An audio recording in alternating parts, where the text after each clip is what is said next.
بسم اللہ الرحمن الرحیم۔ السلام علیکم ناظرین، آج کا عنوان کربلا کے بارے میں ہے۔ کربلا کے میدان کے بارے میں کس طرح امام اعلی مقام حضرت امام حسین رضی اللہ تعالی عنہ کے ساتھیوں کے بعد فرزندان مولا مشکل کشا نے کربلا میں ایک ایک کر کے اپنی جان قربان کر دی۔ یہ واقعہ بیان کرنے سے پہلے اگر آپ ہمارے چینل پر نئے ہیں تو پلیز ہمارے چینل کو سبسکرائب کر دیں۔ اس طرح کے انفارمیٹیو ویڈیوز آپ تک پہنچ سکیں، بہت شکریہ۔ پیارے دوستو، کربلا میں امام اعلی مقام کے وفادار ساتھی جب تک زندہ رہے، امام پاک کے بھائیوں اور بیٹے بھتیجے کسی بھی بنی ہاشم کو انہوں نے لڑنے کے لیے میدان میں نہیں آنے دیا، بلکہ ان کے کسی ایک فرد کو کوئی تکلیف تک نہیں پہنچنے دی۔ حالانکہ اس درمیان میں کافروں کی طرف سے بڑی زبردست تیروں کی بارش بھی ہوئی، مگر اس کے باوجود ایک ایک زخم بھی کسی ہاشمی جوان یا بچے کو لگنے کا تاریخ میں پتہ نہیں چلتا۔ ان سب کی شہادت کے بعد اب اسد اللہ غالب کے شیروں، زہرا کے دلاروں اور سید الانبیاء کے پیاروں کے لڑنے کی باری آئی۔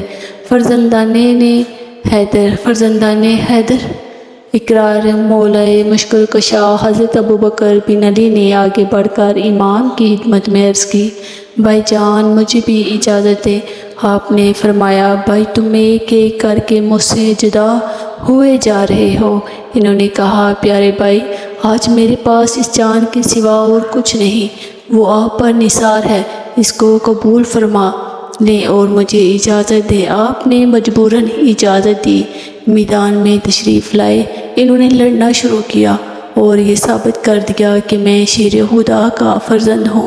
جدھر جاتے کشتیوں کے پشتے لگا دیتے، آخر زخموں سے نڈال ہو کر کتبہ مسلح کے نیزے اور عبداللہ بن عقبہ عنقری کے تیر سے جامِ شہادت نوش فرمایا۔ ان کے بعد ان کے دوسرے بھائی عمر بن علی جو خلیفہ برحق خلیفہ ثانی عمر فاروق کے ہم نام تھے، اجازت امام پاک میدان میں آئے اور خدا داد قوت اور طاقت سے بہت سے یزیدیوں کو مارتے اور کاٹتے جنت الفردوس میں چلے گئے۔ اجازت امام پاک میدان میں آئے اور خدا داد قوت اور طاقت سے بہت سے یزیدیوں کو مارتے اور کاٹتے ہوئے جنت الفردوس میں چلے گئے۔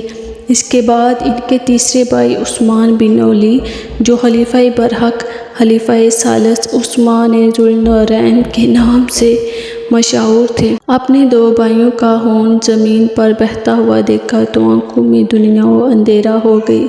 ادھر اپنے بھائی امام پاک کی خدمت کا جذبہ رگوں میں خون بن کر دوڑنے لگا تو آگے بڑھ کر عرض کی، جہاں آپ کے دو جانباز فہر شہادت سے زیب تن کر گئے، وہاں ایک مجھے بھی اجازت عطا ہو کہ میں بھی آپ کا بھائی ہوں۔ امام پاک نے فرمایا، تم میری عظمت کا تاج ہو، جاؤ اور کوثر پر تشنگی بجاؤ، میں بھی تمہارے پاس آنے والا ہوں۔ حضرت عثمان بن علی امام پاک سے اجازت لے کر میدان میں خوب لڑے اور ایسا گرم جوش حملے کیے کہ سواروں کو گھوڑوں پر نشست دوبار ہو گئی اور پیدل پس پس کر رہ گئے اور زخموں سے چور ہو کر خولید بن یزید کے ہاتھ سے جامِ شہادت نوش کر کے جنت میں پہنچے۔ پھر امام پاک کے چوتھے بھائی حضرت جعفر بن علی نے خدمت اقدس میں حاضر ہو کر عرض کی کہ اب جان نثاری کا مستحق میں ہوں۔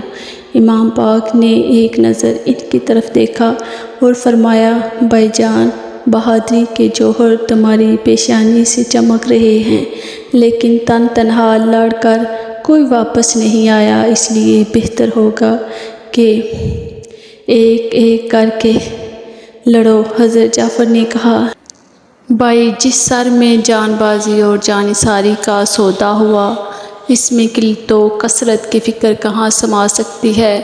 اب تو واپس آنے کی نہیں، بلکہ اب آپ پر جان قربان کر کے جنت الفردوس میں ابا جان کے پاس جانے کی آرزو ہے۔ امام پاک ان کو سینے سے لگایا اور دیر تک روتے رہے۔